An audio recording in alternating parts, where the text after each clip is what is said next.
This week's talk is about Turner, and it's the last talk of the series of 8 this term. The next series, I will show you the list of talks at the end of this talk, but it starts with John Constable. So let's get started with Turner. And to find the Turner Gallery, as you probably already know, is you go in through the front door, turn right, go through the 1930 and 1940 room, and you come to the Claw Gallery. The Claw Gallery was built in the 1980s. I won't go into the architecture. Let's concentrate on the Turner collection. It was built specifically to house the Turner collection. And the first room you come to through the doors on the right here is this room, where as you enter the room, you're facing a portrait of Turner. And I'm not going to go through his life chronologically, as I sometimes do. I'm going to focus on the works in this room, or the works that were in this room when I took the photographs. They changed slightly. And so I thought I'd talk a little bit about Turner on this slide, and then not much about his life after this. So Joseph Mallord William Turner was born in 1775, and he was born in this house, which is 21 Maiden Lane. Some of you might have seen it. It's parallel to the Strand, and it's quite near Covent Garden, nearer the Strand than Covent Garden. And the building that you see here has been demolished, and it's been replaced by a sort of cafe pub called the Porterhouse, which has got a plaque on the outside saying that it was the house where he was born. And his father was a wig maker and barber. And by the time that Turner was 11, 12, or 10, 11, 12, his father would be exhibiting his drawings in the window of his shop for sale for a few shillings. You might have wondered about his name, Mallord, the M, because it's an unusual name. In fact, the family name was Mallard, as in the duck, his mother's side of the family. And on his birth certificate, it was spelt Mallad, M-A-L-L-A-D, I think a misspelling of the family name Mallard. By the time he was in his 20s, early 20s, there were other Turners. He was fairly young, and to distinguish himself from the established Turners, he started using his initials J.M.W. So it's always J.M.W. Turner. And he told people that his name was Mallord. So that's how the name arose. Turner invented it and told people that was his middle name, Mallord. The personality of Turner is difficult to get to the bottom of, but I think one of the, let me say, first of all, what John Ruskin wrote. John Ruskin was the leading art critic of the Victorian age, and he wrote a book defending Turner from his critics later. I think it's 1843, the first volume of Modern Painters was published. So he knew him well, and he wrote, "I found him a somewhat eccentric, keen-mannered, matter-of-fact, English-minded gentleman, good-natured, evidently, bad-tempered, evidently, hating humbug of all sorts, shrewd, perhaps a little selfish, highly intellectual," which I think that's probably an accurate summary of what he was like, because John Ruskin was a very good observer. And it's different from the way you sometimes see him presented. there are other ways that people saw him. For example, Walter Scott wrote, "He would do nothing without cash and anything for it. He is the only man of genius I ever knew who is sordid in these matters." I wouldn't read too much into that. A lot of people have said he was very mean. I think he was brought up in a family that was very careful with cash, watch the pennies.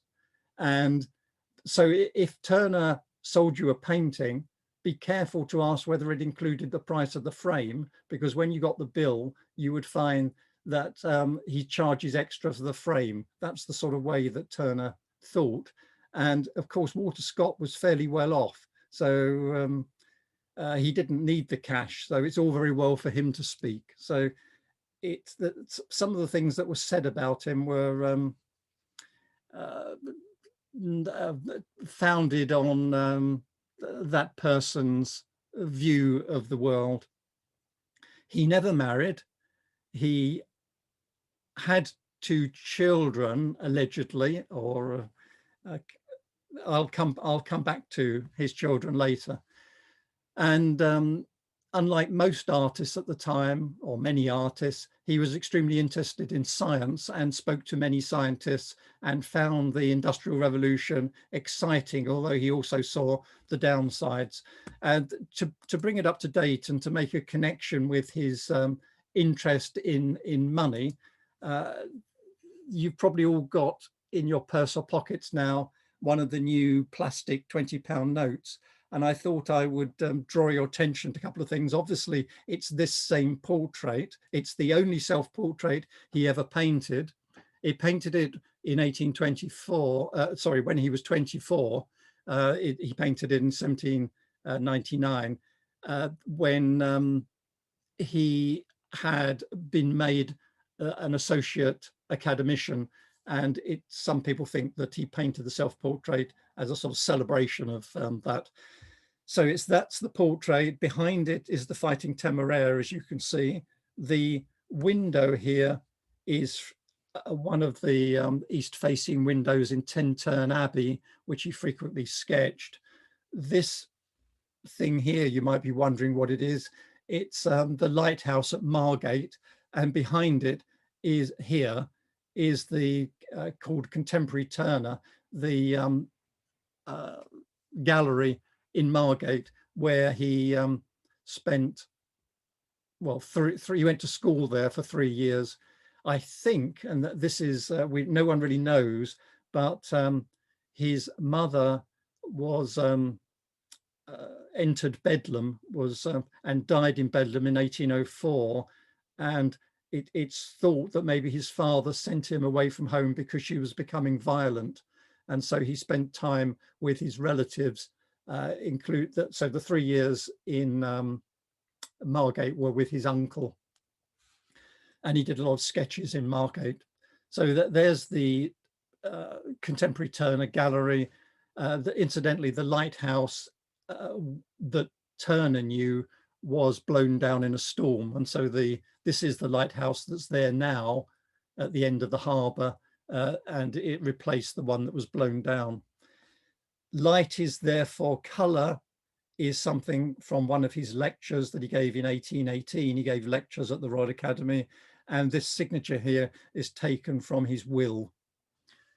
So a little bit of, I think that's enough background. Let's get back to the room, and let's start with one of his largest paintings here. England, Richmond Hill, on the Prince Regent's birthday, exhibited in 1819. It's the well-known, you'll all be familiar with this view from the top of Richmond Hill, looking down across the Thames.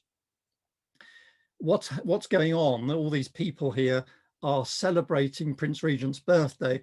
His official birthday was the 23rd of April, St. George's Day, which is also thought to be Turner's birthday.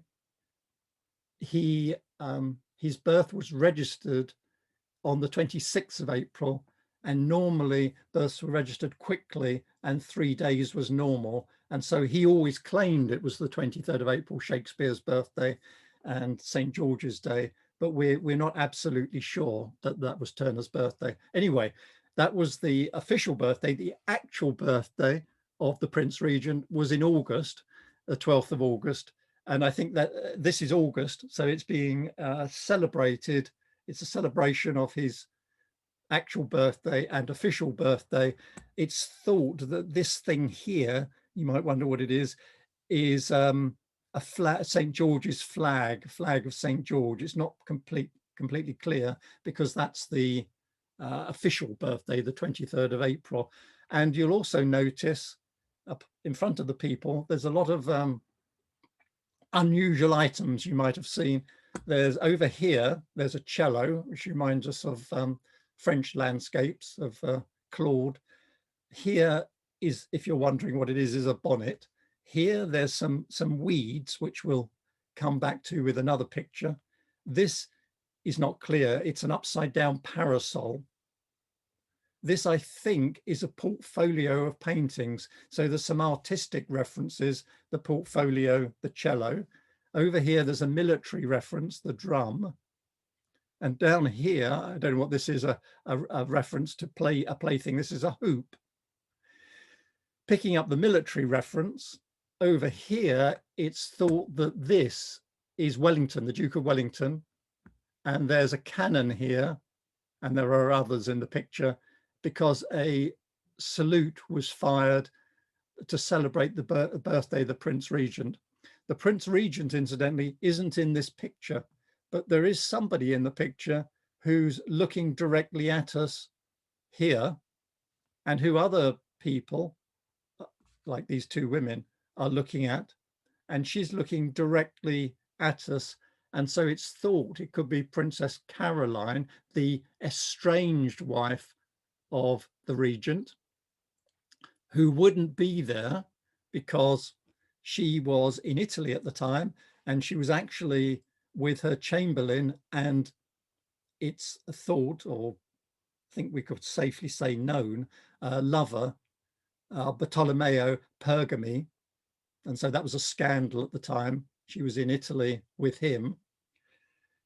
But it's thought that Turner has put her in the party, and that therefore the person looking at her is either the artist or us, or possibly the Prince Regent. In other words, the person looking at this scene, because the Prince Regent isn't in the scene, is the Prince Regent. The party was the rich and famous. Down here is the mayor's, the Lord Mayor was there. It's the Lord Mayor's barge has come up the Thames to the party. It's a typical English scene. There's cricket being played here in the distance. I think this here is Ham House, and this tall cypress tree touches the horizon at the point behind the tree here of Turner's house, Sandicum Lodge, and which he designed and built. He lived in, but he built it also for his father to live in. It was built in 1813, so it was there when he painted this picture. And incidentally, Turner wasn't actually there, and had left for the continent 2 days earlier, but it was well reported in the press, so he would have known who was there. And Turner knew this view well, because he stayed, when he was young, he stayed with his relations in Brentford and was very familiar with this view. We have sketches he made of this view. So I think I've picked out a few the more unusual aspects of the painting. Let's move on. Yeah.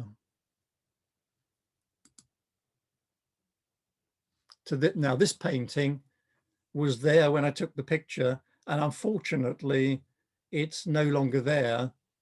But I wouldn't be surprised. Maybe it's on loan. I wouldn't be surprised if it comes back again. It's an interesting painting.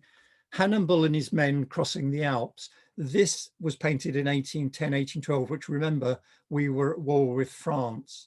And so this is a comment on war and empire. There's a massive storm. There's an avalanche coming down the mountain here. I think this person here has just seen the avalanche descending on all these troops who are the rearmost of the army that's crossing through the Alps and is led, one would assume that this here is an elephant. You could just about see the trunk of the elephant here, with Hannibal sitting on top, leading his troops down into the sunlit lowlands of the north of Italy. And also, you might wonder what's going on here. This person, it's a bit hard to see, but this person here has a dagger and this person here is stabbing them. There's a fight going on in the rear of the army between Hannibal's Carthaginian troops and the local Silesian or Italian Celts who live in the area. So there's minor skirmishes going on around this. So there's been some debate about whether Turner is representing or symbolizing the French invasion of Italy through associating the French with the Hannibal's troops, which is probably the most likely interpretation here, although it needs to be said that usually the Hannibal, because of the Carthaginians' control of the sea, were associated more with the British who controlled the sea, but it's been switched around here. But I think it's also a comment on empire, and you'll see a lot of Turner's works comment on the rise and fall of empire. Hannibal, this is the beginnings of the outbreak of the Second Punic War, Punic meaning from Carthage. And we'll see more of that in the next painting, more of the Punic Wars. So this is a view of the troops crossing the Alps after having traveled through Spain in 218 BC, and they beat the Italian Roman armies and went all the way to Rome. He was possibly influenced by other pictures of, I mean, a famous one is Jacques-Louis David's Napoleon crossing the Alps, which I won't show you because you've seen it before. But the one that is more interesting and more unusual is John Cuzzon's, this painting. The painting, incidentally, is lost. This is a copy, it looks like a watercolor, but a copy of the painting that Turner was well aware of. In fact, he said later that it was a work from which he learned more than anything he had then seen. So he was, this is regarded as one of the influences on this painting by Turner. But there are a number of paintings of Napoleon and the Alps, none quite as dramatic as this one.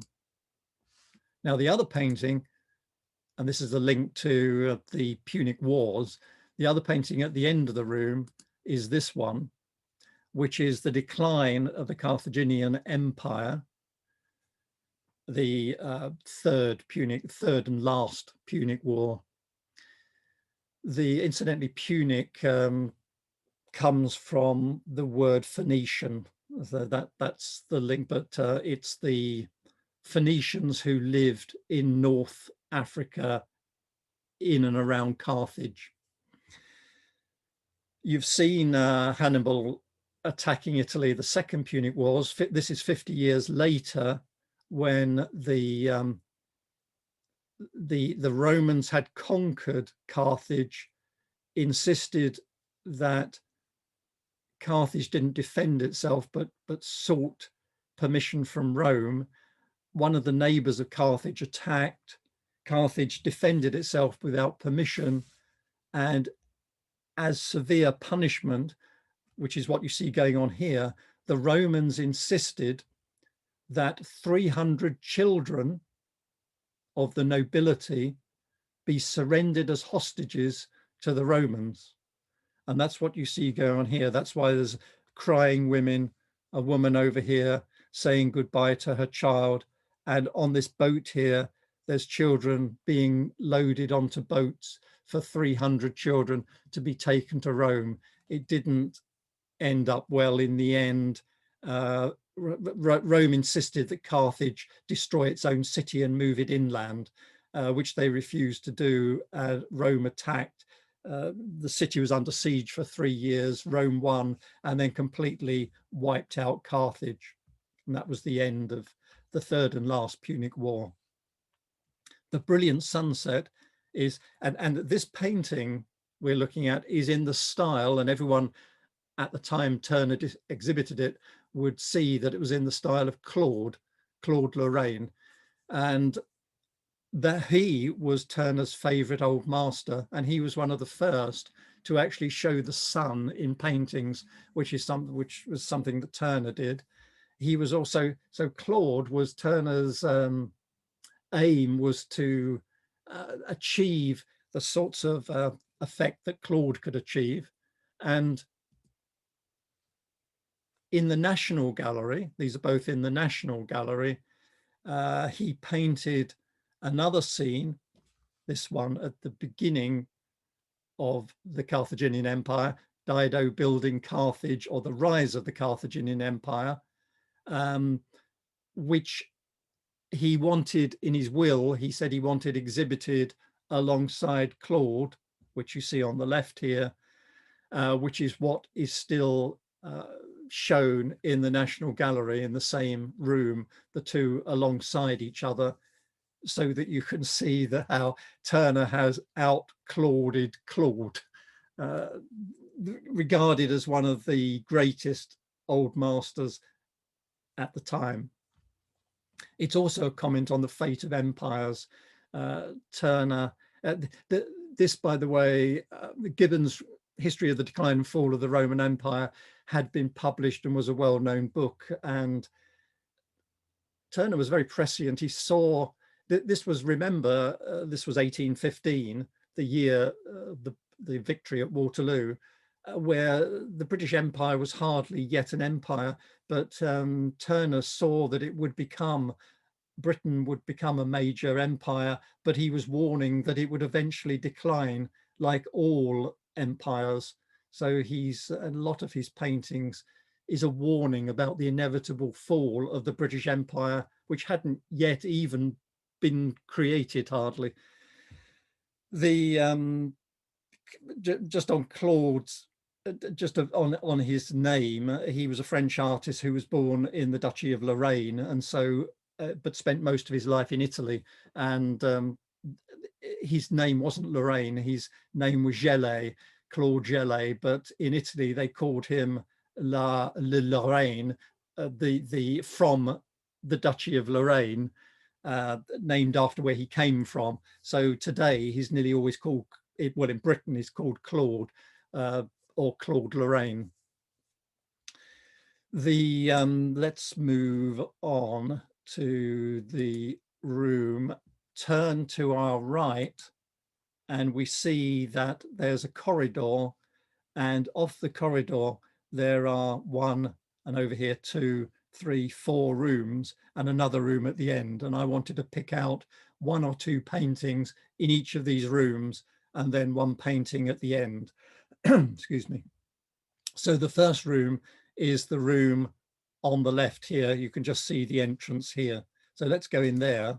And as we go through the entrance, we see these 2 paintings. There are other paintings in the room, but these 2 are the ones I'd like to talk about, starting with Crossing the Brook. Crossing the Brook is, well, it wasn't liked by everybody, but again, it's in the style of Claude, and it's it exhibits all the features of a typical Claude or Claudian landscape.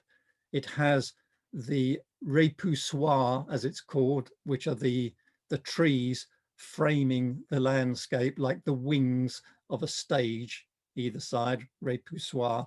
And then typically in a Claude, you'll have a winding, it's nearly always winding, a winding river. This is actually the Tamar, but a winding river. See right back here, going out to the sea, in this case, Plymouth Sound, is typical Claude. Usually there's blue distant mountains or hills. Blue sky with clouds is typical. And then typical in Claude, he would have what's called staffage, which is small people, small groups of people, minor figures, if you like, in the landscape for two reasons. One is to make the composition more attractive, to balance the composition with a few little figures. And the other is to create the idea of a biblical or classical story, which elevates the relatively minor genre of landscape up to potentially a history painting, which is the highest genre of painting. So we have here crossing the Brook, which is a scene, and I think would be recognized as a scene of Devon. This bridge is the Calstock Bridge over the Tamar. Unusually, I think perhaps for the first time in landscape painting, Turner has included a mine and effectively a factory building here. So he's showing the beginnings of the Industrial Revolution. And in the front of the picture, we have some figures which may be staffage, but it's been speculated that they are possibly his own children. So there's maybe a personal element here, because although he never married, he had a relationship, and we don't really know what sort of relationship, but we had a relationship with someone called Sarah Danby, a musician's widow, or someone who became widowed. And she had two children after her husband had died, called Evelina and Georgina. Now, it's most people think they're Turner's children, that he had a relationship with her, never married her. They actually separated in 1813, a couple of years before he painted this. Some people have recently claimed that the children were actually Turner's father's children and therefore Turner's half-sisters. But I think the general belief is that Evelina and Georgina were Turner's children. So it makes sense for him. Let me enlarge this bit of the picture down here so you can see the children better.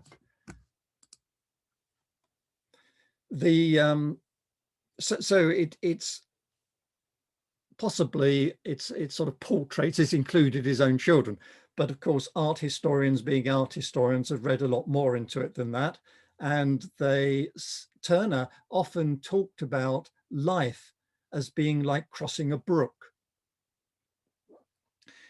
They're crossing a brook here, and to read a bit more into it, back here, it may be a bit clearer if you look on this painting here. Back here, there's a sort of a grotto hidden in the trees, which some art historians have likened to a womb. So they have come, and so the brook in this case represents puberty, and his children are crossing the brook. This woman here actually looks a bit like Evelina, but Georgina at the time he painted this was only 4. So not to be undone with their theories, the art historians think that this may be a younger Evelina who has just crossed the brook, gone through puberty to womanhood, and is being shown here after that journey. And I think this is a step too far, but some art historians have pointed out that this bottle here has got a red liquid in it, which they've wondered is blood. menstruation, puberty, and so on. As I said, I think that's going too far. And in fact, my inclination is that they're just staffage, but nevertheless, the dog in the middle is carrying, I think it's a basket in his mouth across the brook. And I'll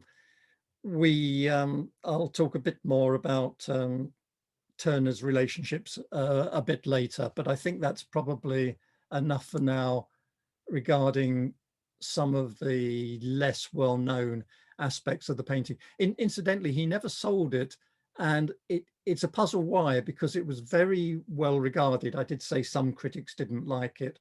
But there's a hint as to why he didn't sell it from his engraver, who said he got a number of offers, but he kept sort of putting the price up. He was asking £1,500 for the painting, and it's thought possible he didn't want to sell it, so he just put a very high price on it, and it remained in his studio. So a favorite of Turner's. And then the other painting alongside it is one of my favorites. And in fact, I've given a 1-hour talk on this painting a number of times, just on this painting alone, Plowing Up Turnips near Slough. There's a lot to say, but I'll cram it into a few minutes. When there's 3 levels of interpretation of this painting. Let me first of all describe what we're looking at. It's a view across to Windsor Castle. These towers here are Eton College. And it's a well-known view. Let me show you a sketch by Turner. Windsor Castle from Salt Hill. That's where we are.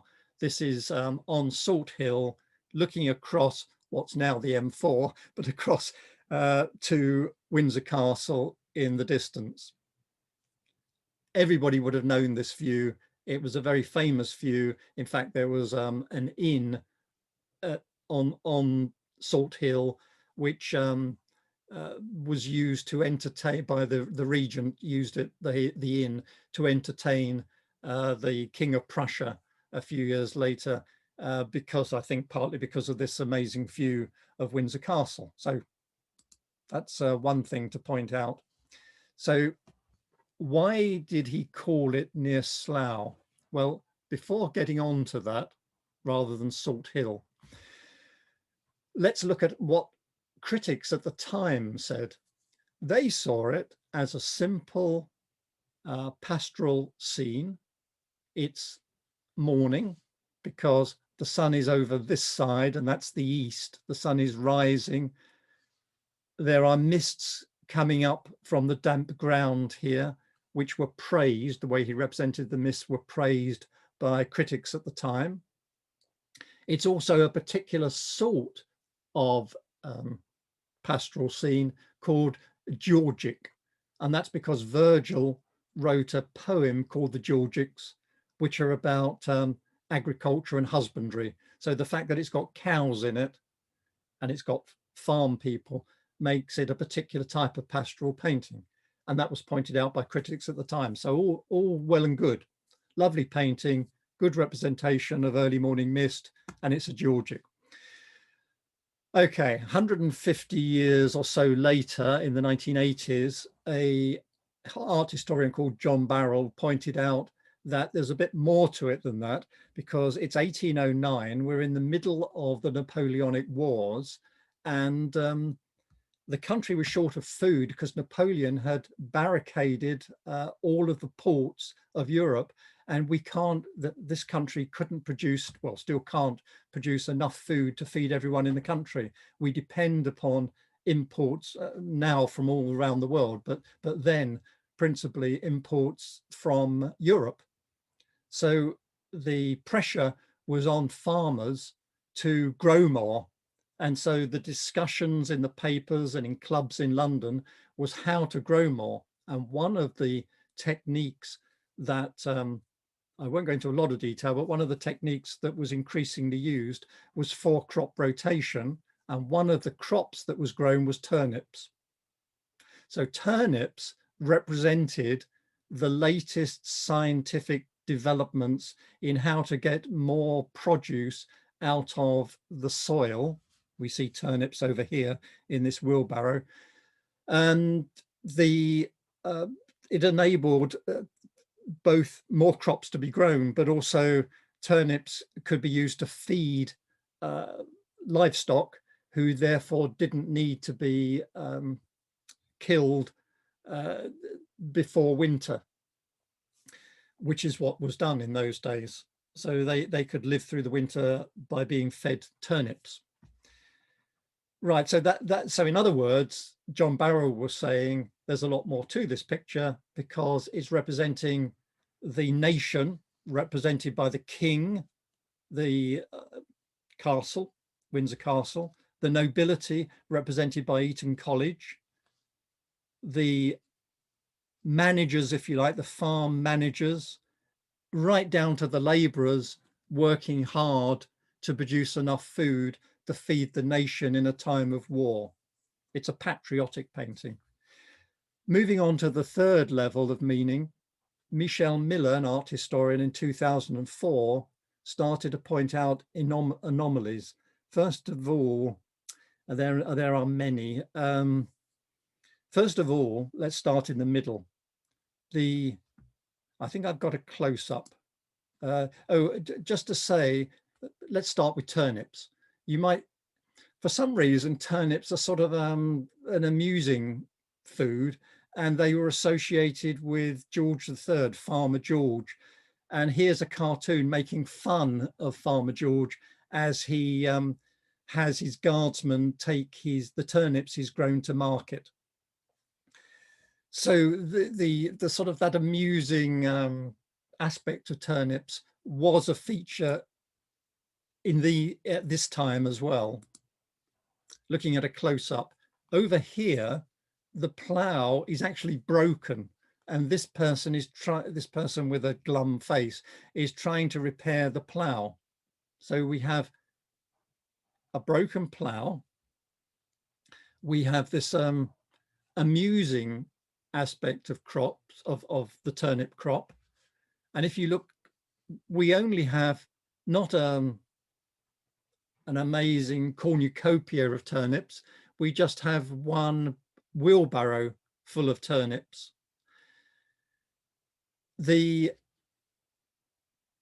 wheelbarrow has a picture on the handle and a bottle of beer or bottle of wine right in the center of the painting. And at the time, everyone was discussing the problem of farm workers being drunk, which happened quite often, and lowering productivity, so not enough food being produced. And then the other, just switch back, the other thing that was criticized is here you see two women, and one of them has got a baby in her arms. And because a lot of the men were off fighting in the war, there weren't enough people to do the farm work, and so women were used and heavily criticized as not being able to do as much as the men, and taking time out to nurse babies and so on. So this here could also be seen as a negative because it was something that was discussed at the time. Switching back to this picture, and here, remember I showed you the weeds in the Richmond Hill picture. We see the weeds again, and here maybe they represent a lack of productivity. And so we have a broken plough. And now I think it's time for me to pass on to Slough. Why Slough? Plowing up turnips near Slough is what Turner called the picture. If you look at maps of this period, Slough was a tiny hamlet, insignificant. I counted about 6 or 8 huts, if you like. No one knew about Slough. It wasn't known about until the railway, the Great Western, came in 1836 and built a station there.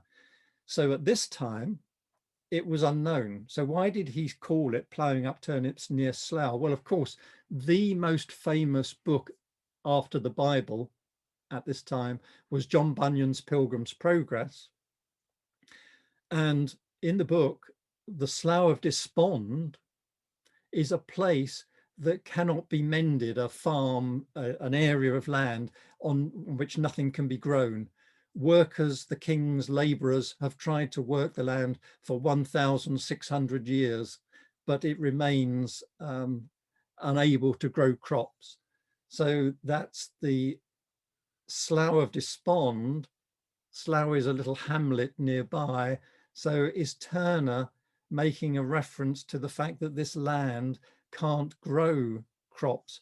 Well, in fact, this this team of horses is a 4-horse team pulling the plough, which was needed for clay soil, 2 horses in a sandy soil. Turnips actually grow better in a sandy soil. So this land, clay, heavy soil, is not suitable for growing turnips. And if you do grow them in this sort of sand, it spoils the milk of cows who drink it.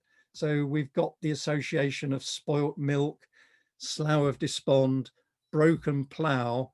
It was suggested, therefore, that this could be a comment by Turner on the rise and fall of empires, or, if you like, the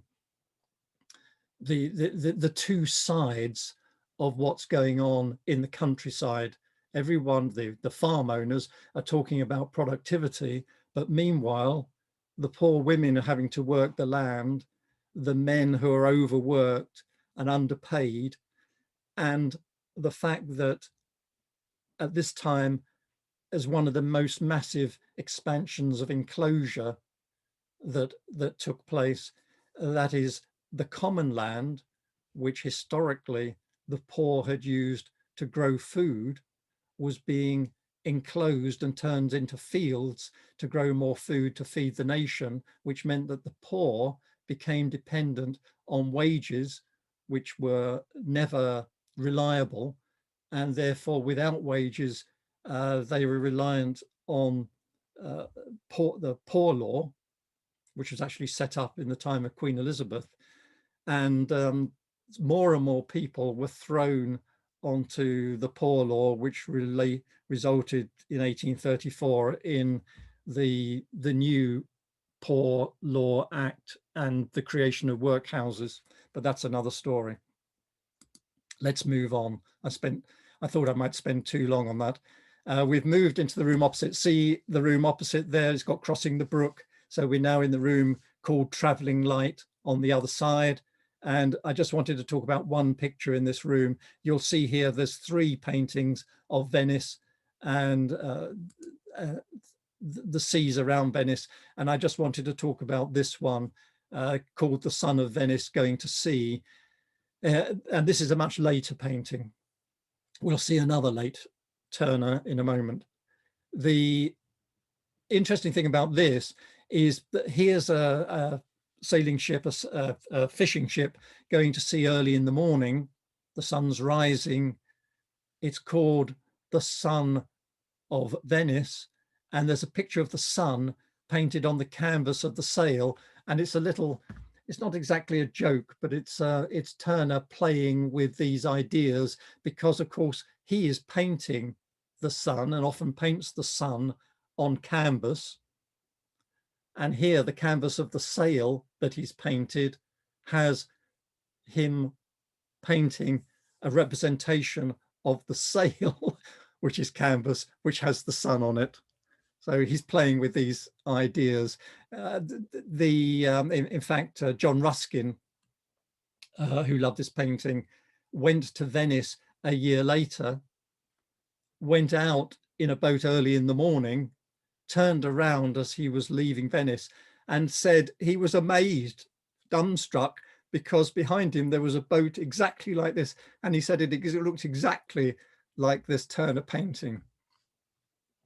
The So the painting we see here fairly accurate. He's going out towards the Lido. He's the away from St. Mark's Square, which is here, and out to sea in the morning.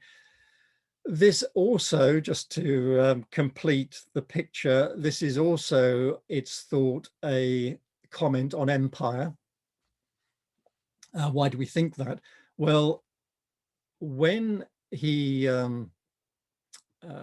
exhibited this at the Royal Academy, in the catalogue, Turner had a piece of a poem which fair shines the morn and soft the zephyrs blow.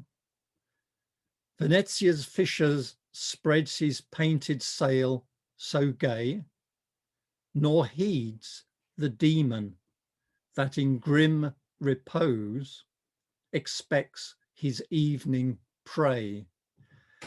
Now, this could either refer to the fact that a lot of fishermen, fishing was a dangerous business if a storm came up, and so they may never return. So that's the grim reaper and the fisherman dying and never returning.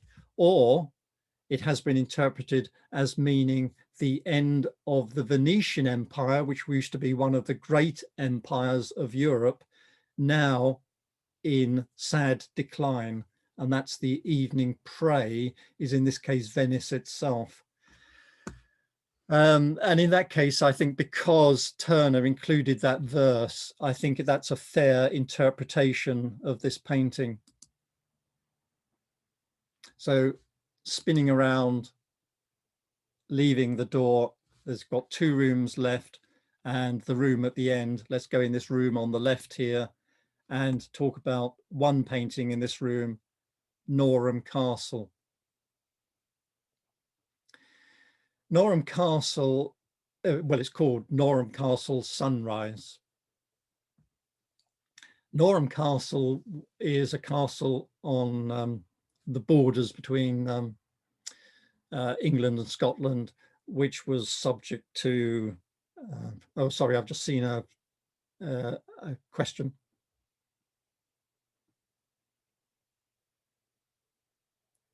Oh, just asking about models, and I won't speculate on who the models were, but they did use, just speaking generally, yes, if they were tiny figures, sometimes some landscape artists would employ other artists. Turner didn't, but they would employ other artists who had a lot of sketches of models that would paint small figures across their landscape. So one artist would paint the landscape, another would paint the figures, and essentially the figures would come, and if the figures were larger, they would certainly be sketches of models transferred to the painting. So sketches of models done at a different time, and all artists, including Turner, often went, or when they were young certainly, went to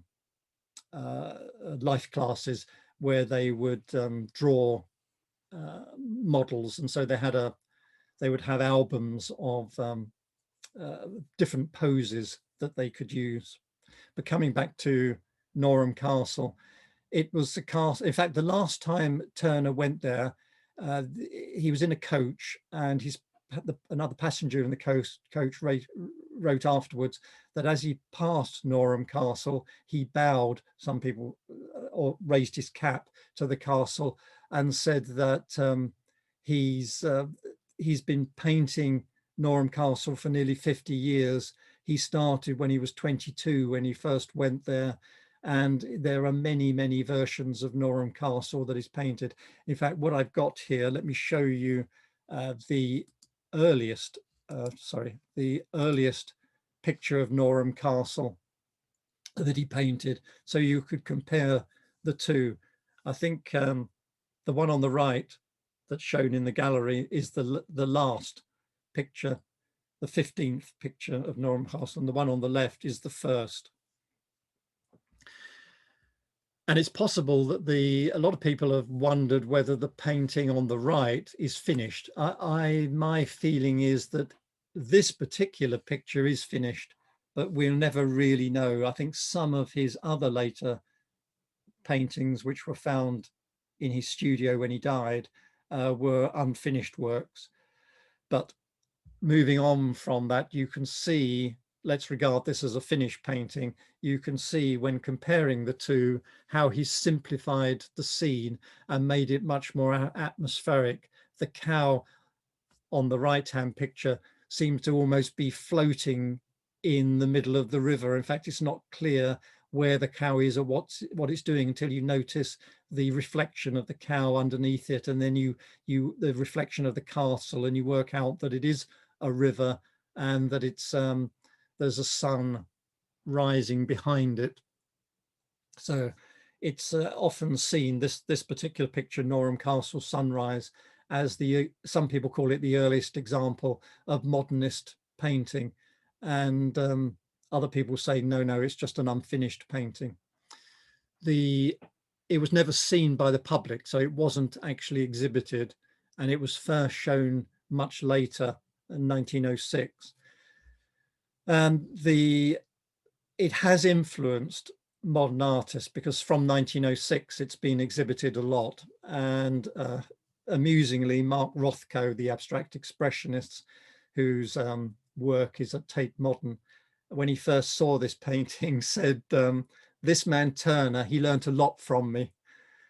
But he was a great. In fact, Rothko, one of the reasons he donated his last great paintings to the Tate was because he wanted them to hang alongside Turner's work. So that was a joke.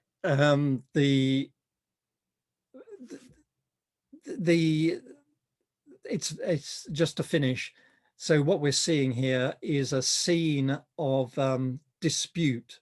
As I said, it's the River Tweed, the border between Scotland and England, and the Norham Castle is on the England side, but it was often taken by the Scottish, who pushed the borders south and then recaptured years. So it's an area where has seen many dead, and Turner, in painting this, would also be well aware that this is a scene that had seen many battles and many deaths over the years.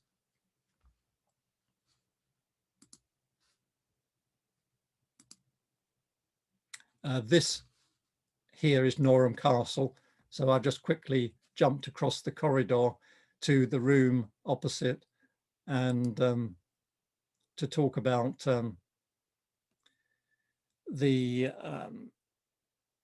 one of the pictures in this room, called the Chain Pier, Brighton.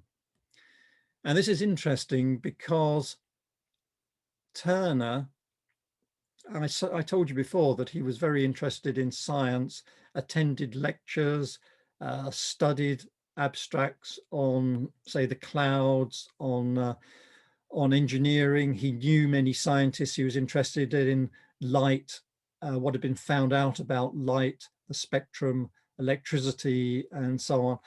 And although it might not appear it today, this chain pier at Brighton, long since gone, was regarded as a marvel of engineering.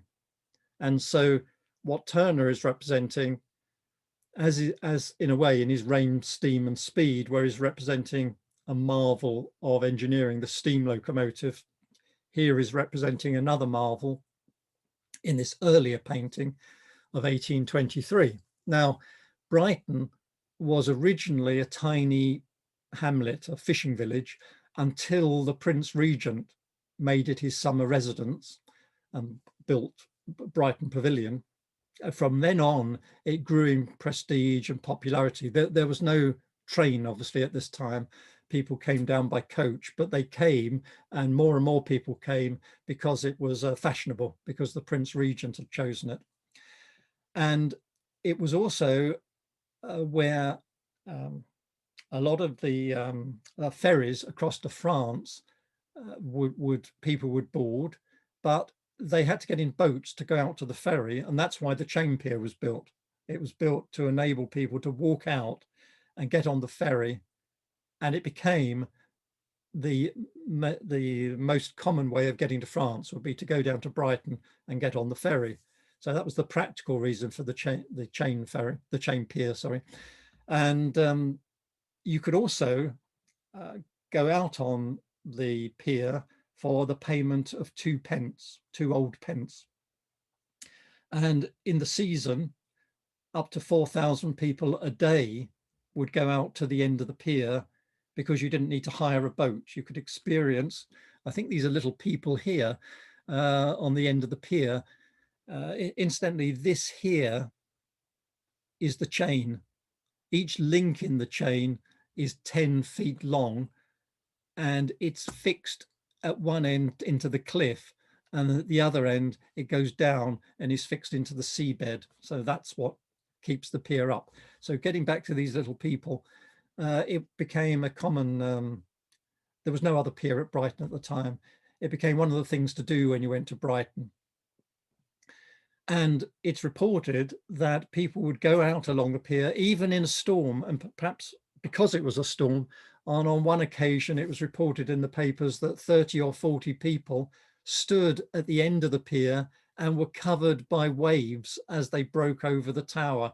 So they would have been soaking wet, but experiencing the savagery and must be joy of the storm. This is a calm day. So Turner is showing us a calm day. But incidentally, the pier, the chain pier, is also a famous painting by John Constable. Hopefully I'll show you that in the new year. But from the other side, Constable is over here somewhere on the beach showing the pier. Turner's, as he often did, he loved the sea and sailing. And his favorite hobby, by the way, was fishing. And here he is out at the sea observing the pier. He's painted the water here as shallows.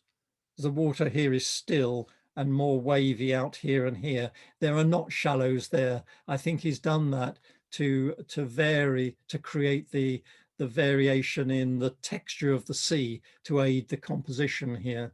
And the sun is setting in the west. It's an evening, it's a sunset with a golden sky.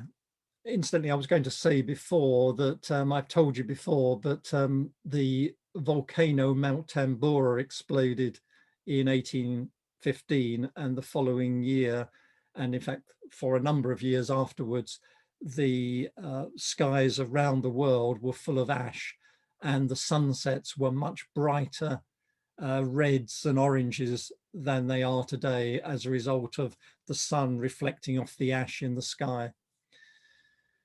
So we see the water, the composition, the still, the end of a calm day.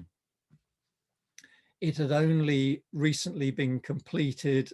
5 years previously it had opened, and it was a sign of Brighton's status, and by then no longer a hamlet but a centre for tourism and for trade to and from the continent.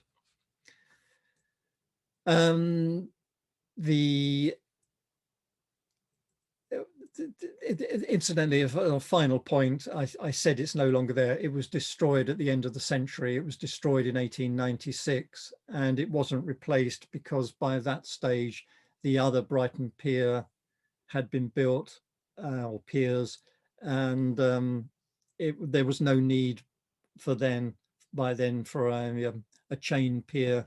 And I think by then more people travelled from Dover and Newhaven, which was a more enclosed harbour. But at this stage, Brighton was the busiest channel port. No, let's not go back to that one. Let's go back to the room and spin around. So as it says here, you might just be able to read it.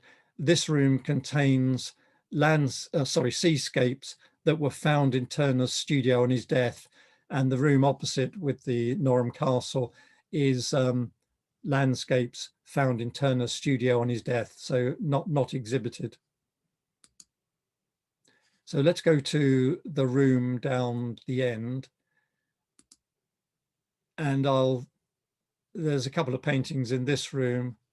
This one here I'll cover briefly because it was painted when Turner stayed in Rome. Now, Turner, unlike Constable, who never travelled abroad, Turner loved travelling. He travelled all around the country during the war. As soon as the Peace of Amiens in 1802 meant that people could travel to the continent again, he was off travelling around the continent in 1802. Unfortunately, the peace only lasted a year, so he was back again and travelling around the country again. But when the war finished in 1815, he spent every other year. He spent long journeys travelling around Europe, but he didn't actually he stay in Rome until I think 1828 was the earliest time he reached Rome. Now, when he reached Rome, this is view of Orvieto painted in Rome. He started sketching and painting the area around Rome. And before he left Rome, he exhibited his work, and people in Rome weren't used to Turner's landscapes, which if you look at this one, don't look that extraordinary, but more than 1,000 people visited his exhibition in Rome and were astonished or enraged or delighted. Different people, different artists were amazed by the work. Some artists saw it as a completely new way of approaching the landscape. They saw it as daring, unattempted before. Others were, as I said, annoyed by it, enraged by this rejection of the great art of the past, the old masters. Many of the critics were, so it was liked by the Italian artists. The critics disliked his paintings, were severe in their judgment, and some artists were, how can I put it, well, I think I've got a quote here. Some artists were fain to admire what they confessed they dared not imitate. So looking at it today, it looks like perhaps a conventional landscape, slightly loose style. But then in those days, even artists said when they saw this, that it was so novel that they dared not try to imitate it. That was the sort of impact. Even in 1828, it's usually said that Turner's late style, as it's called, like Norham Castle, didn't develop until the 1830s. But even by the 1820s, late 1820s, his style was becoming very controversial, especially in other countries that weren't aware of his work. So that's an important point to bear in mind. It's almost as if I sometimes wonder whether he consciously set out to copy well, I think he did, to copy the old masters like Claude, who he admired, painted in their style to begin with, became accepted by everyone as a conventional artist, but one who could paint better than Claude, outdo Claude, if you like. And that made his name. He became rich and famous, the wealthiest artist in the country when he was still quite young. He became an academician at the youngest possible age. He became professor at the Royal Academy. So all of those things happened, but he moved on from there. He didn't continue, as many artists did, painting in the same style as the old masters. His work evolved and evolved and evolved. And this is a demonstration of that.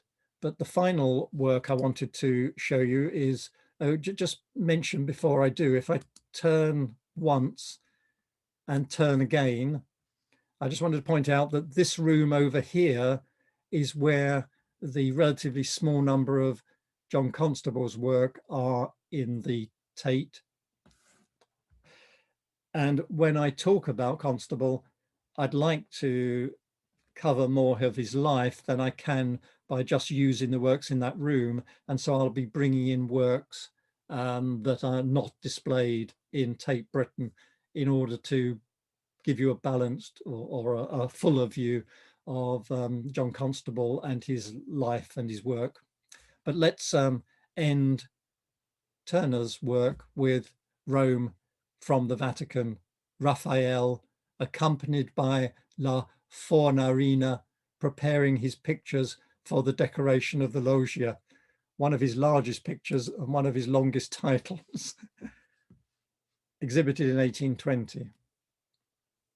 Right, so after the war had finished, and he, I think just now I said he visited Rome in 1828. I think the earliest he visited Rome was at this time in the just after the end of the war, 1820, and just before.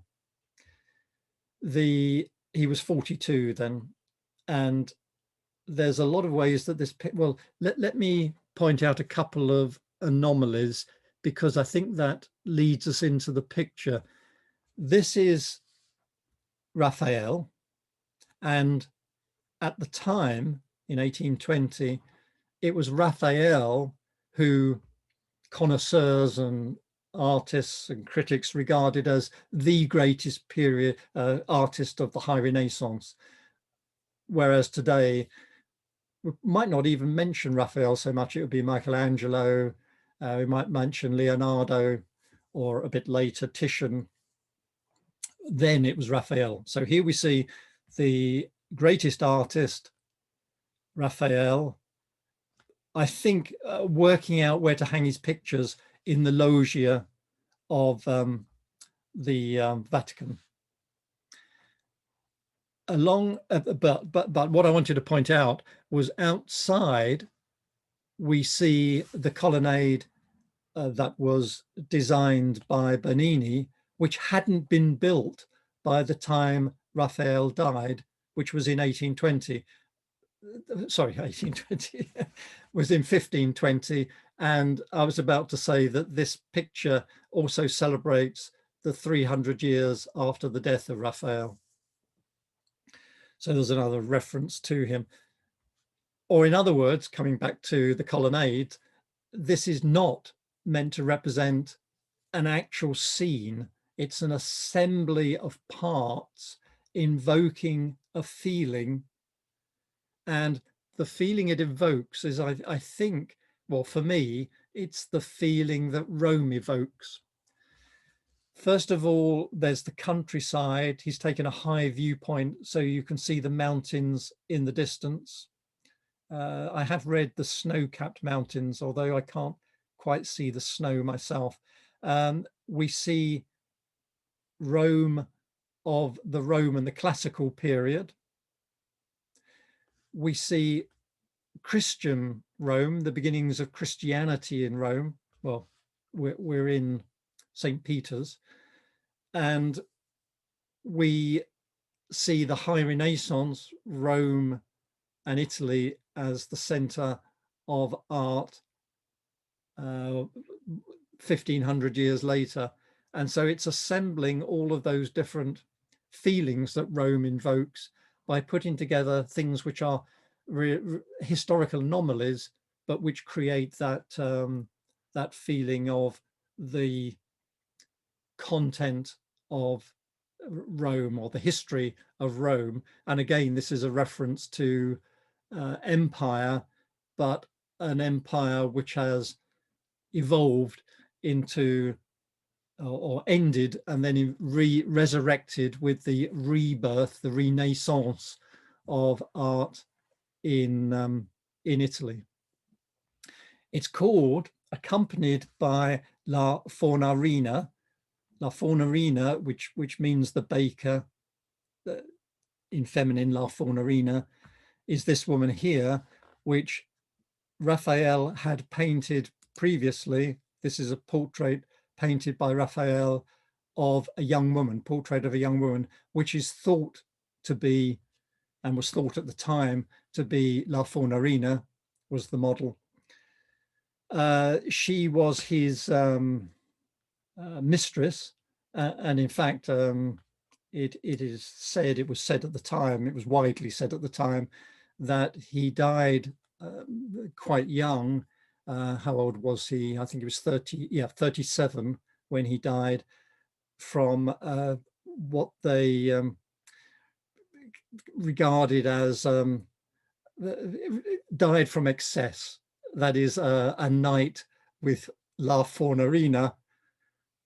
One of the, in fact, his biographer Vasari wrote, Raffaello was a very amorous person, delighting much in women and ever ready to serve them. And in one occasion, he wrote, he indulged in more than his usual excess. He developed a fever and died a few years later. So she is the, the model that was responsible for Raphael's death and was his mistress. You can see here another painting by Raphael, which was, it's called Madonna with Child, or Madonna of the Chair.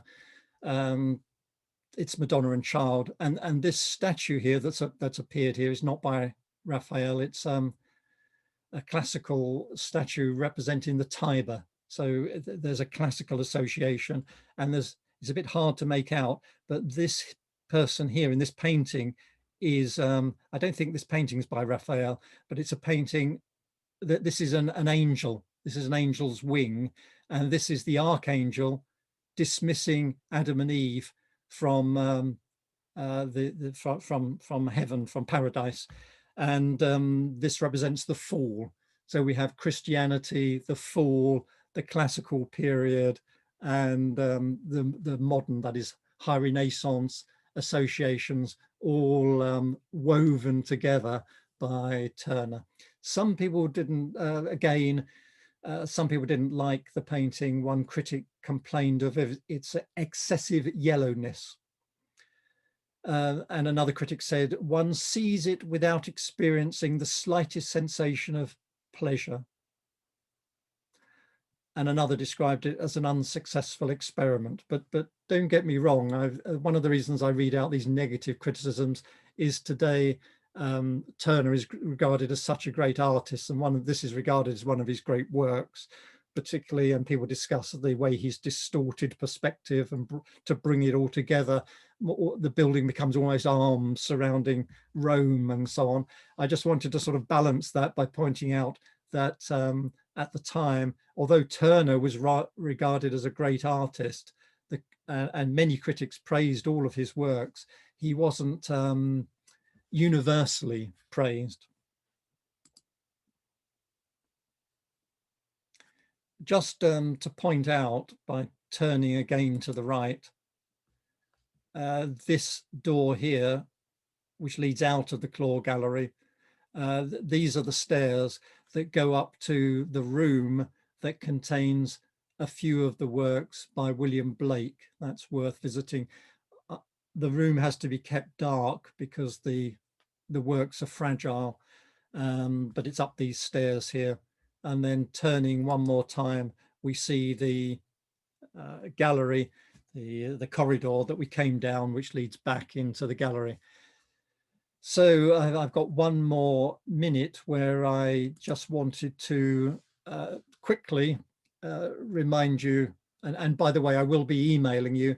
And by the way, as I said in my email, I can handle up to 100 people. So if you've got, and I won't be charging next term either. Please donate the usual fee of £60 to charity. And I can, for anyone who doesn't know how to do that, if you wish, you can donate to your charity, but my charities that I usually donate to are Save the Children and Cancer UK. And if in Google you just type in, say, Save the Children or Cancer UK, you'll find the #1 entry, with the word donate. Just click on donate and it'll take you straight to the page where you just enter your credit card details. It's very easy. So next term, we start with John Constable. That is an individual artist, the last of 3 individual artists. And then we go back to the rooms, starting with the 1840 room and the 2 great movements of the British, mostly English, Victorian period, the pre-Raphaelites and the aesthetic movement. And then we move on to the late Victorian period, the Edwardians, and then the Great War and the interwar years and World War II and after. And just to add that I end in 1960. And the reason for that is because from 1960 to the present day, the 60 years is a complete rehang since I prepared this talk. And it's now all women artists in that last 60 years, and I hadn't had time to prepare that talk, unfortunately. I'd like to, so I end in 1960, and they are the 8 talks, the 1 artist and 7 rooms remaining in Tate Britain. So I'll say that's the end of today's talk about Turner.